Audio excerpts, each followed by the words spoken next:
Right, so guys, today I'm going to actually talk and review about the 20th Amendment to the Sri Lanka Constitution, which is actually, or rather, which was actually presented to the Parliament, and there was some controversy between the opposition and the government, and we saw one dude actually going into the Supreme Court of Sri Lanka saying that this particular change must be referred, or rather subjected, to a referendum.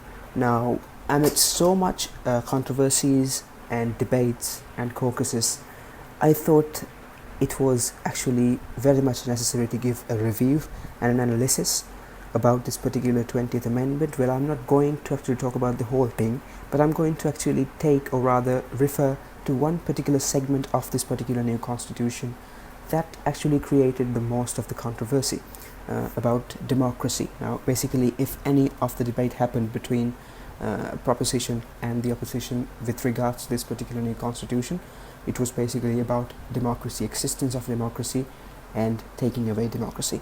Now, ladies and gentlemen, I would like to talk about the 70th article of the 19th Amendment. Well, I have it here. You can see that.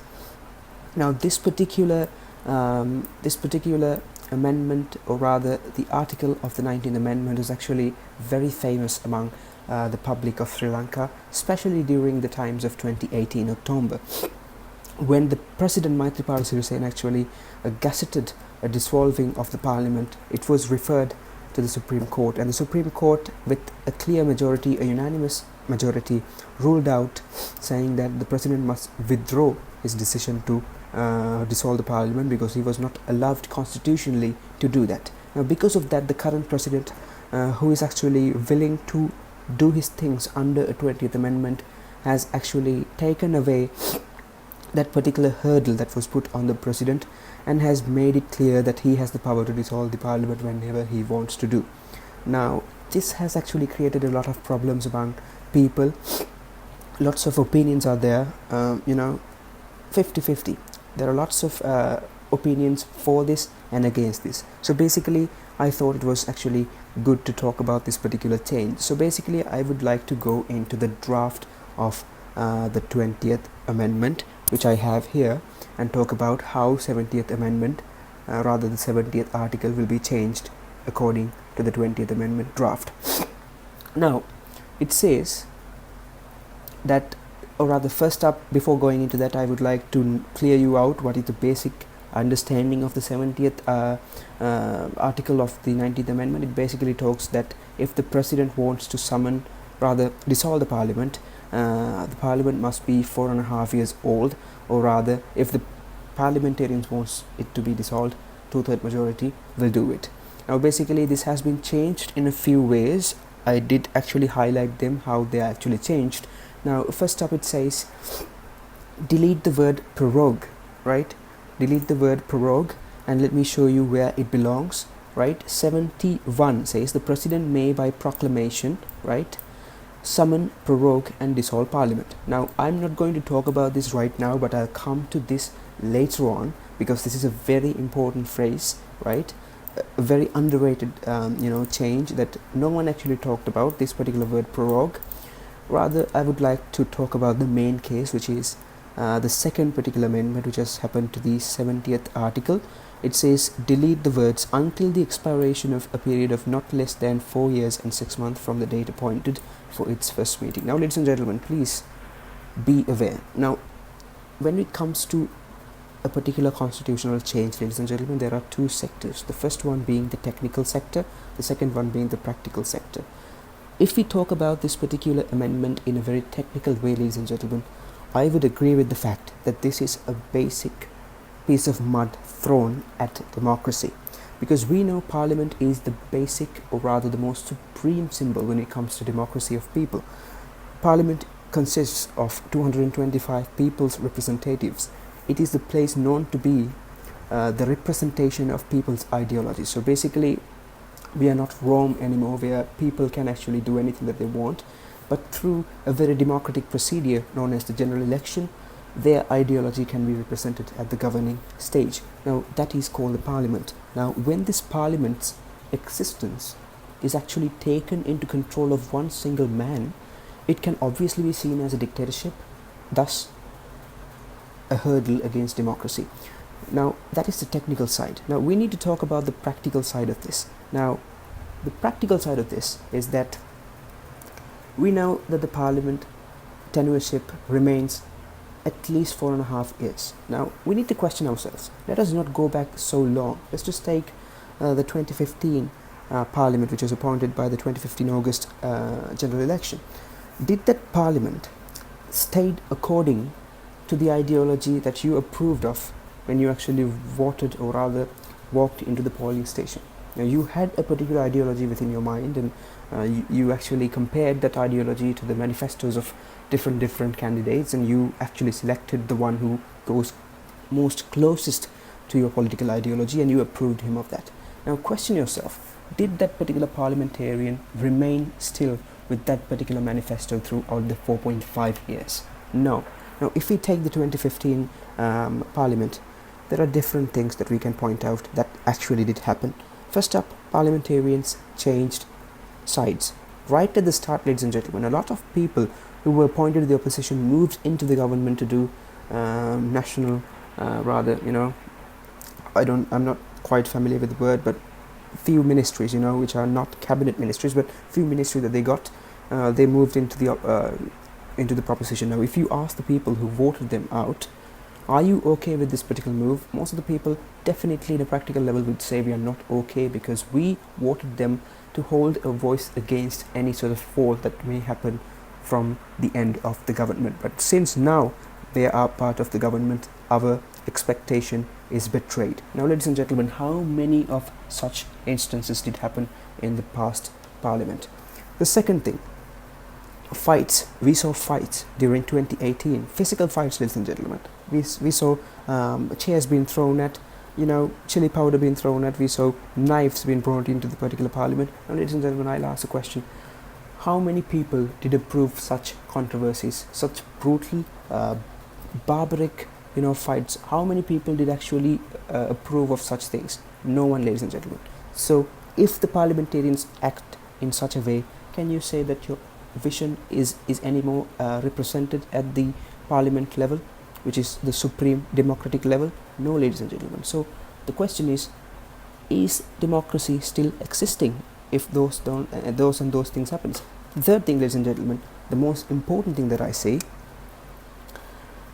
now the government was actually formed after a huge political mandate. Now, a majority of people in the country approved that particular mandate, and they asked the government to work on that. Now, if I ask, did the government actually work on that particular mandate? Now, the 100-day program of the good governance government was actually in place, but what happened? After 4 years of the government, the president came in and said, I never knew a darn thing about this particular new 100-day concept. Now, ladies and gentlemen, it was literally their highlighted, their pickup line of the particular political campaign that they did in 2014, but after 4 years, the president says he didn't know about that.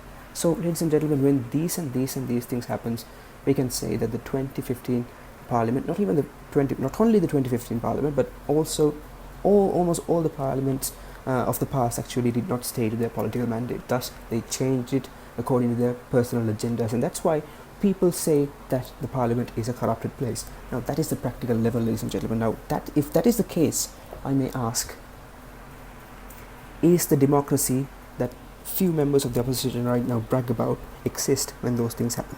No, that is the practical answer. Now, ladies and gentlemen, technically, it is the place for democracy, but practically, it doesn't exist anymore within the boundaries of parliament because of those such barbaric activities of the parliamentarians. Now, when that's the case, ladies and gentlemen, the president has taken the power to dissolve the parliament. Now, we know, basically, a parliament and a president is actually appointed within the same period of time. Now, when that happens, ladies and gentlemen, it is the same set of people that actually vote out a president to power, and it's the same set of people who vote out a parliament or a government to its power in the parliament. Now, when that happens, ladies and gentlemen, it is a very high likely chance that the president and the parliament will work together. The government of the parliament will work together. Now, in such a situation, ladies and gentlemen, the president is not actually out of his mind to, dissolve that particular parliament, throw away that parliament, withdraw that parliament, and say, okay, I don't like these people, I need to do this alone. Now, ladies and gentlemen, that is not a very practical situation. It is not a very practical example either. Now, why a president may get the urge to dissolve a parliament is when the parliament is actually not helping the mandate of the president. When the parliament is actually unstable, the president has taken the power to dissolve it, thus create a new parliament. Now, ladies and gentlemen, someone still might say, still, one person must not have the power.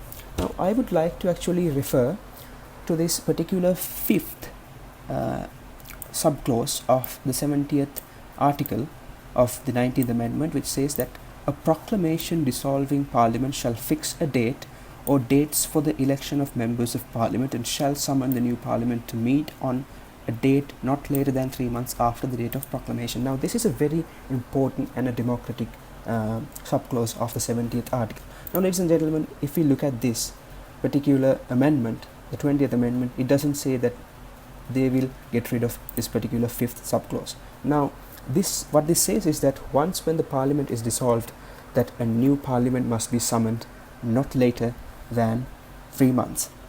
Now, the Elections Commission gains power to set out a new date for a new Parliament. Therefore, people will once again gain their democratic right to appoint a new Parliament. Now, ladies and gentlemen, let me ask you a question.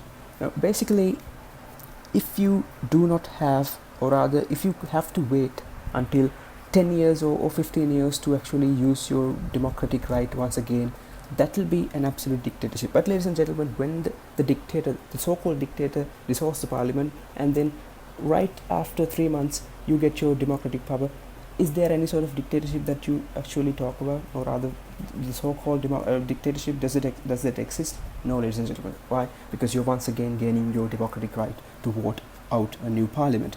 Now, that particular democratic subclause has remained even within the 20th Amendment. Now, ladies and gentlemen, let me talk about this particular thing called prorogue. Now, by the deletion of word prorogue. Now, let me talk about prorogue. Right. So this says the president may, by proclamation, summon, prorogue, and dissolve Parliament.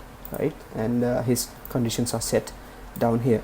Now, this prorogue thing has been deleted, and what is proroguing, ladies and gentlemen? A prorogue means a discontinuation of the parliamentary procedures without dissolving the parliament. Now, this is the most dangerous thing, ladies and gentlemen. In my opinion, proroguing the parliament is the most undemocratic thing, rather than the dissolving of the parliament. Now, dissolving the parliament, ladies and gentlemen, brings in a new election. New election means people gets the chance to experience their democratic right once again. So I believe dissolving the parliament is basically a particular remedy that is taken to re-establish democracy whenever the president feels like the parliament is no longer representing the democracy of people. That is good, ladies and gentlemen, according to me. Now, prorogue is the particular phrase that might give some dictator of a power to the president, where when you can actually stop the procedures of the parliament without actually dissolving it, that means through the constitution itself, the Elections Commission would not gain any sort of power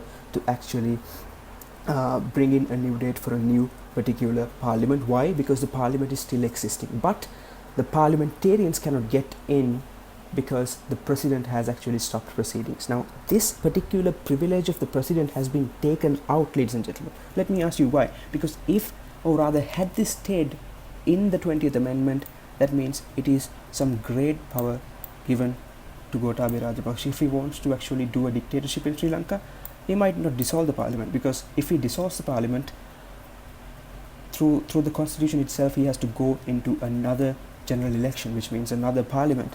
If he wanted a dictatorship, then he would have actually discontinued proceedings of the parliament without actually dissolving, thus doing his dictatorship. But that is not a privilege anymore under the 20th Amendment, ladies and gentlemen, and I believe no one actually saw this particular phrase, so therefore it was highly underrated. So because of this, I believe that dictatorship is no more, or is not existing within this particular amendment of the 20th Amendment. Now, ladies and gentlemen, this thing should be taken into scrutiny, because lots of people who talk or rather debate about this, even the government did not actually give any sort of attention to this particular phrase prorogue.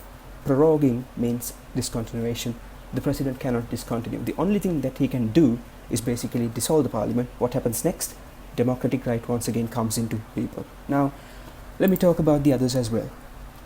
Now, it says delete the paragraphs 3, 4 and 6. Now let's see what 3, 4 and 6. Now ladies and gentlemen, 3 says a proclamation proroguing parliament. So basically the whole third subclause of the 70th article actually talks about proroguing. So basically, since proroguing is not a thing anymore, the third article, rather the third subclause, is no longer needed. It's the same with the fourth one as well. All matters which haven't been duly brought before Parliament have not been disposed of at the time of the prorogation of the Parliament. So basically, it's once again talking about proroguing, since it is no more a thing under, or rather after the establishment of the 20th Constitution. This is not needed. So basically, there's nothing to panic about removing these two. Now, the sixth one, where the poll for election for the president is to be taken on a date which falls between the date of dissolution of parliament and the date before which parliament is required by paragraph 5 of this article to be summoned to meet. Parliament shall not, withstanding anything in the paragraph, be summoned to meet on a date not later than 4 months after the date of dissolution of parliament. Now, this is not basically needed because we are not talking about a dissolving of the parliament after 4.5 years, because after 4.5 years we know that a new presidential election is due.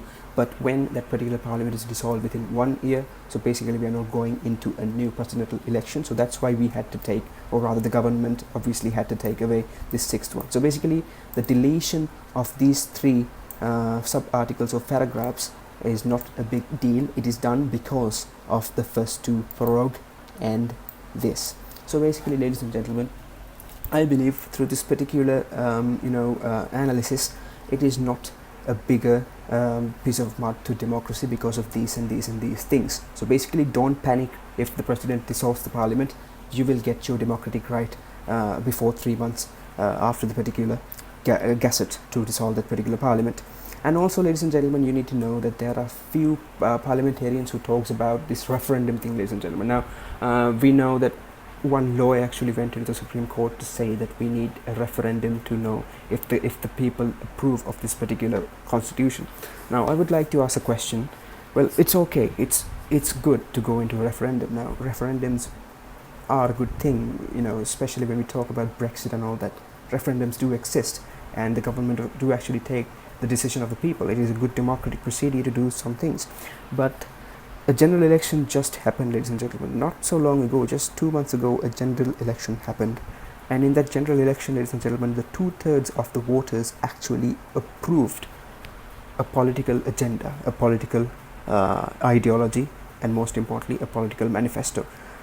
The manifesto of Sri Lanka Podujana Peramuna. Now, when you look at that particular manifesto, the manifesto is actually based on a governance that happens under the shade of 20th Amendment. It did not talk about the 19th Amendment. So basically what it said was things about the 20th Amendment. So whatever that they wanted to do, the new government, they said the 20th Amendment will empower us to do this particular project. Now, 2/3 of people approving such a manifesto means, indirectly or directly, I don't know, not much indirectly, but very closely, 2/3 of people in the country has already approved the new constitution. So basically, a general election can be taken as kind of a referendum because you're not approving anything else.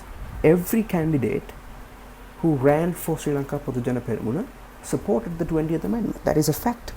It is not anything that people cook up to say, okay, see, a referendum, a general election is a referendum. No, it's a reality. So basically, I believe a general election is a referendum. No, if the general election happened 4 years ago, ladies and gentlemen, or at least 2 years ago, then we can't take that particular theory in because things have changed and the practical thing once again comes into the picture, so on and so forth. But the general election just happened 2 months ago, and the government has not actually changed their stance about bringing in a new amendment. They said that they will bring a new amendment before the election, and they are saying it right now. Just 2 months period we are talking about. So why do we need to go into another referendum when we can foresee the result? So ladies and gentlemen, what we can say is that this 70th amendment, rather the 70th article and subparagraphs of this 70th article, and the change that it has done by the 20th Amendment to that particular article is not as much as undemocratic as you guys see. So basically, please read these and analyze these before actually accepting some blind politicians' words. Now, basically, ladies and gentlemen, this is just one segment of the new 20th Amendment. There are others as well. So I am actually hoping to bring in more explanations and more reviews and scrutinies about this particular new 20th Amendment. But this is it for today. We talked about the 70th article, which is like a highly controversial and a very, a highly famous article. So I believe that all of you now have a clear idea about this new change to the 70th article. Thank you very much.